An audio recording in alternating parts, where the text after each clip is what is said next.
It's an honor to be here. I have a question about indigo children.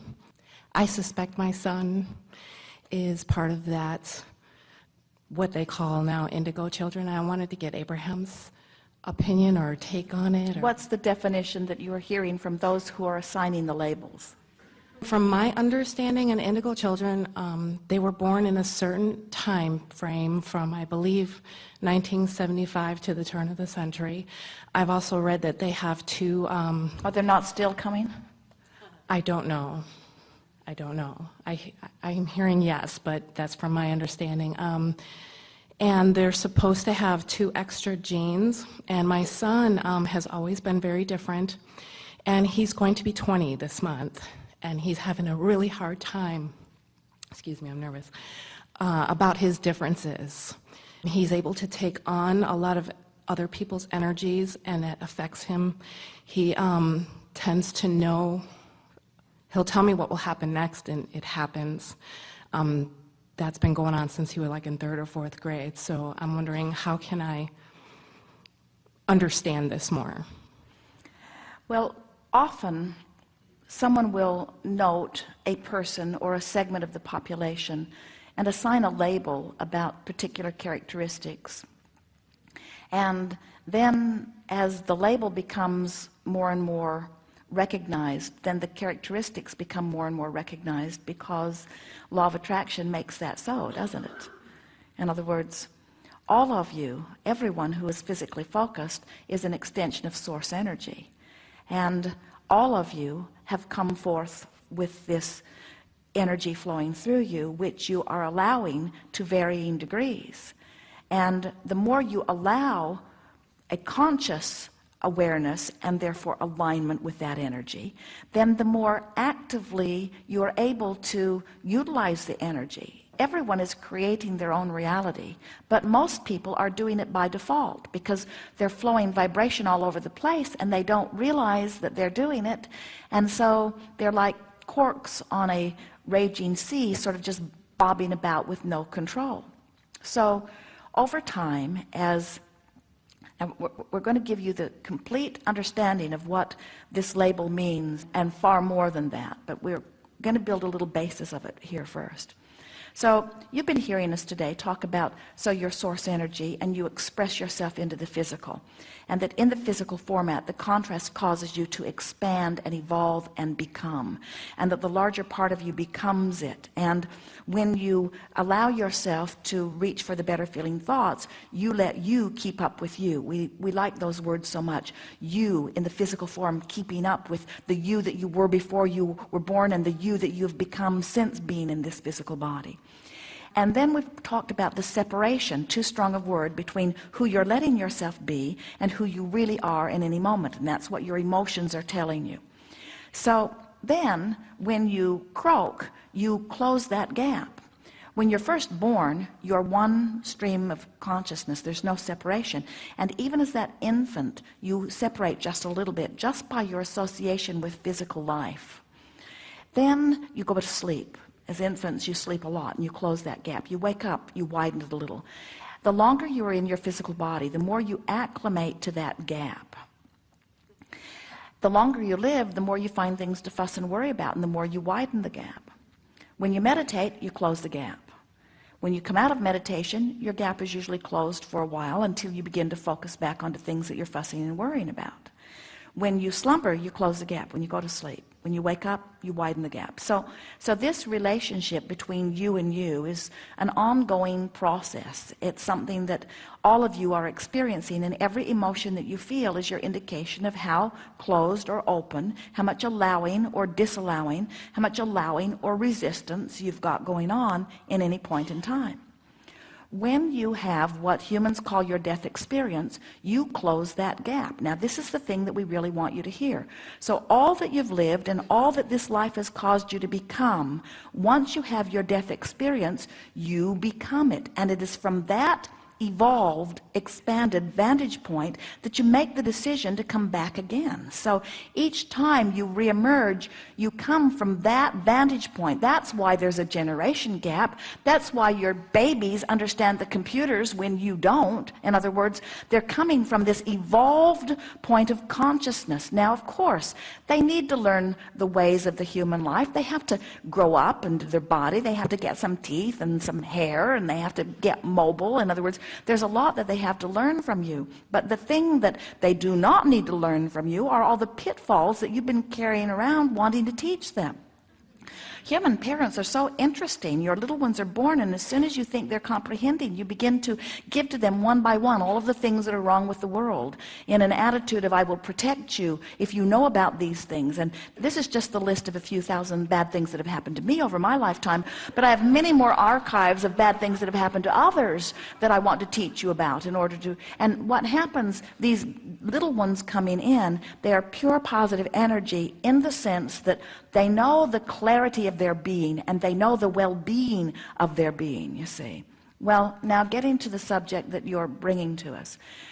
Because of this intensity of contrast, in other words, there is more contrast happening on your planet than ever before, and that's logical because it is the most expanded version of this physical experience that has ever been. So the contrast, of course, is greater. When the contrast is greater, it means that the asking is greater. When the asking is greater, it means that the answering is greater. So this is the time of awakening. This is the time when there are more asking and there are more answering. The question is, are those who are asking in a vibrational place to hear the answers that they are listening for?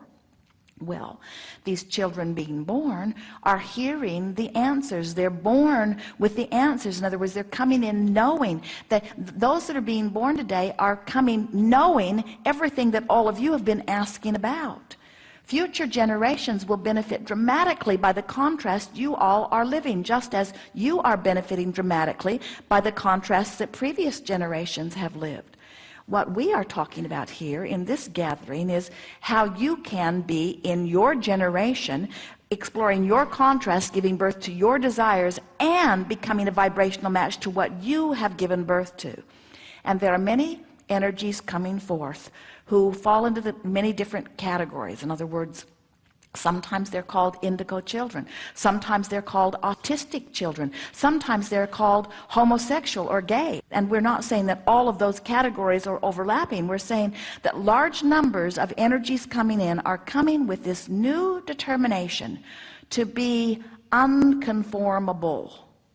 Because they're noticing that most people are easily convinced against their inner knowing to be different than they naturally want to be. And more are coming forth, and that's why we ask you, do you think that it has stopped? Because there is much more of an influx of that kind of strong energy today than ever before. It is not stopped. It is stronger now than ever before. We're not really big on cataloging and pigeonholing anyone. We think it's wonderful when people are intuitive, and we think it's a wonderful thing that your child has always shown signs of that and that you have readily acknowledged it. But we would not put a label of indigo child on anyone. Instead, we would say, you have come forth from source energy, and whether you were born 80 or 100 years ago, or whether you were born 12 years ago, or 20 years ago, or 5 years ago, or yesterday, you all are extensions of source energy, and that energy that is coming forth to all of you is, you see, here's the thing that we really, we so want you to hear this. This energy stream that's coming forth is available to all of you.